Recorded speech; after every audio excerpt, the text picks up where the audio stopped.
이게 100%는 아닙니다. 100%는 아니지만 저희가 웬만하면 분모 분자의 형태로 나와 있는 웬만한 물리를 표현하는 어떤 공식은 대부분 이 녀석의 기준입니다. 그래서 저희가 이때 여기는 시간 있잖아요. 이 시간을 단위 시간이라고 표현하고요. 요걸 1초라고 이미 정의해 놨습니다. 그러니까 1초죠. 매초. 그 매초당 저희는 이렇게 정리해 주시면 돼요. 아, 간 거리가 크면 속력이 크고 간 변이가 크면 속도가 크구나 라고 정리하는구나. 이해하셨죠? 자, 그럼 끝난 겁니다. 아, 속력하고 속도는 거리가 크면 속력이 크고 변이가 크면 속도가 크다라고 표현하는구나. 그럼 저희는 이제 거리하고 변이만 구별할 수 있지 않으면 구별할 수 있으면 내용이 끝나잖아요. 자, 그럼 어떻게 구별하느냐? 보세요. 예를 들어서 여기에 한번 표시를 한번 해보도록 하겠습니다.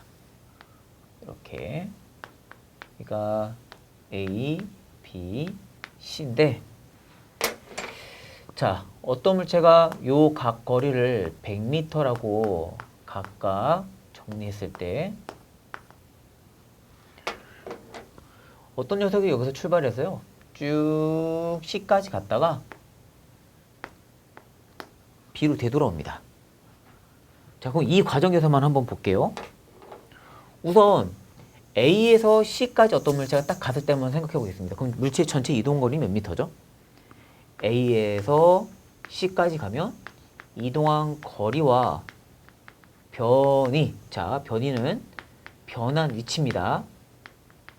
변한 위치를 저희가 이제 변이라고 표현하는데 물체 이동한 거리 값도 200m고요.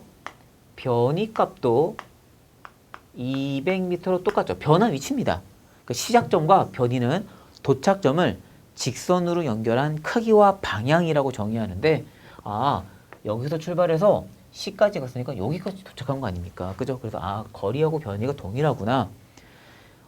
저희가 예를 들어서 지금 현재 교육과정상 중학교 때까지도 똑같이 어떤 물리량을 배우게 되는데 그때까지는 속도라는 개념을 배우지 않습니다. 이유가 뭐냐? 이렇게 생각하시면 돼요. 물체가 계속 한 방향으로 쭉 갑니다. 한 방향으로 쭉 가면 거리와 변이가 똑같아요. 맞죠? 그러니 굳이 구별할 이유가 없죠. 근데 고등학교 때는 되돌아옵니다. 그러니까 A에서 C까지 가면 아, 물체가 이동한 거리와 변이 값인데 이게 한 물체이기 때문에 자, 뭐가 똑같아요? 같은 시간 동안 같은 거리, 같은 시간 동안 같은 변이니까 속력과 속도가 똑같죠. 근데 자, A에서 다시 B로 되돌아옵니다. 그러니까 C를 거쳤다가 B로 되돌아오면 이때는 이동한 거리 값이 아, 200m 갔다가 100m로 되돌아왔으니 그죠? 이동한 거리는 300m지만 이때 변이 값을 찾으면 얼마가 되죠? 변이 값을 찾으면 그쵸? A부터 시작했으니까 여기서부터 결국은 여기 있는 겁니다. 그러니까 변한 위치가 요거 합치 되죠. 100m입니다. 그래서 결론적으로 되돌아왔을 때 A에서 C를 거쳐서 B로 되돌아오면 이동한 거리는 300m면 변이는 100m예요. 그럼 이게 같은 물체니까 시간은 똑같을 거 아닙니까? 그럼 얘의 시간을 T로 놨을 때 얘의 속력을 내가 V라면 얘는 3V겠죠. 그죠? 아, 거리하고 변이는 이런 차이를 가지고 있구나. 그럼 결국에 마지막엔 되돌아와서 A에서 출발해서 일정 시간 후에 여전히 A에 있다라고 생각해 보세요. 그럼 왕복했으니까 총 이동한 거리 몇 미터가 나오죠? 400m가 나오겠죠. 하지만 변화 위치는 없습니다. 그러니까 속도는 0이 나오겠죠. 그러니까 이런 것들을 그냥 이해를 해주시면 돼요. 결국 문제에서 파악하고자 하는 것들은 거리와 변이를 구별할 수 있으면 속력과 속도를 구별할 수 있을 테니 속력과 속도를 거리와 변이를 통해서 준다는 겁니다. 대신 자, 하나 예를 들어서 저희가 뭐 이제 이런 것도 나올 수 있지 않습니까? A에서 출발해서 물체가 B까지 간 다음에 C까지 갔습니다. 그럼 예를 들어서 요게 지금 40m고요. 여기가 뭐 예를 들어서 30m다. 그럼 예를 들어서 A에서 C까지 가면 여기를 간 건데 이게 얼마죠? 3대 4대 5니까 이게 50m가 되겠죠. 그럼 시작점은 어디예요? A에서 도착점은 C니까 그럼 이때 물체 이동한 거리 값을 찾는다 그러면 얼마 나옵니까? 70m가 되지만 변위는 시작점과 도착점을 직선으로 연결한 크기와 방향이라고 표시했으니까 이게 지금 50m가 나오죠. 이해하셨죠? 50m가 나옵니다. 그래서 결론적으로 따져보면 위와 아래에 공통점이 있어요. 어떤 물체가 움직이다가 B에서 또는 C에서 힘을 받아서 뭐가 바뀌죠? 방향이 바뀝니다. 방향이 바뀌어요.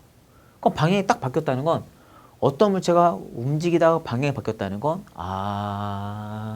힘을 받았구나 라는 사실을 확인할 수 있습니다. 힘을 받아서. 그러니까 저희가 앞으로 해야 될 내용들은 다 이런 겁니다. 어떤 물체가 보세요. 제가 물체를 위에 던졌다가 받습니다. 그죠? 받습니다. 받아요. 자, 그럼 이 물체를 위로 던지는 순간 이 물체한테 뭐가 작용하죠? 당연히 중력이라는 힘이 작용하죠. 힘이 작용하게 되면 올라갔다가 결국 어느 지점을 지나면서 다시 되돌아옵니다. 방향이 바뀌죠. 방향이 바뀌는 운동을 하게 됩니다.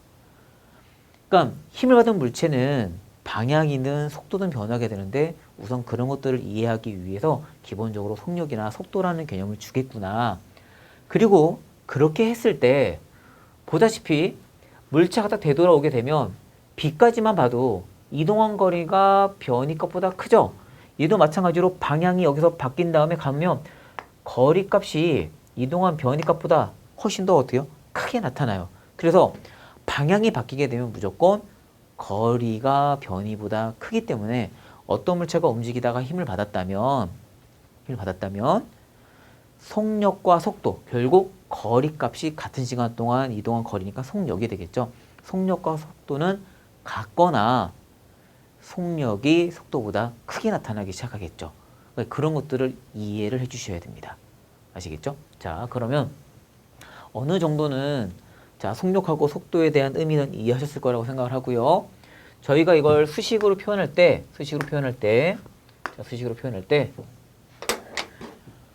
자, V는 T분의 S, V는 T분의 S로 표현하는데 이렇게 되면 내용이 똑같아 보이기 때문에 얘가 속력인지 속도인지 구별하지 못합니다. 그래서 속도에다가는 자, 거리는 스칼라고 얘는 벡터니까 방향성을 포함하고 있죠. 그래서 이렇게 벡터 표시를 해줍니다. 그럼 얘가 변이 값이라면 얘가 속도가 되니 이렇게 표시가 되겠죠. 그럼 저희가 물리학을 실제 공부하다 보면 이렇게 표시가 되어 있는 걸 주로 보느냐? 그렇지 않습니다. 그러니까 움직이다가 방향이 바뀌었다는 사실을 통해서 이것이 속력인지 속도인지 이런 것들을 의미상으로 이해하실 수 있어야 돼요. 자, 단위는 미터 퍼 세크입니다. 미터 퍼 세크예요. 뭐 단위 환산 같은 것들은 당연히 하실 수 있어야 됩니다. 뭐 36km per hour 같은 경우는 10m per second네. 뭐 이런 식으로 정리를 해두시면 좋습니다. 아시겠죠? 자, 뭐 그렇다면 제가 보세요. 그럼 지금 이제 속력하고 속도에 대한 가장 기본적인 내용을 했는데 이 정도 가지고 문제를 딱 풀 수 있는 건 아닙니다. 이제 이걸 가지고 물체 운동을 실제 표현하실 수 있어야 되거든요. 이제 그 부분을 좀 간단하게 하겠습니다.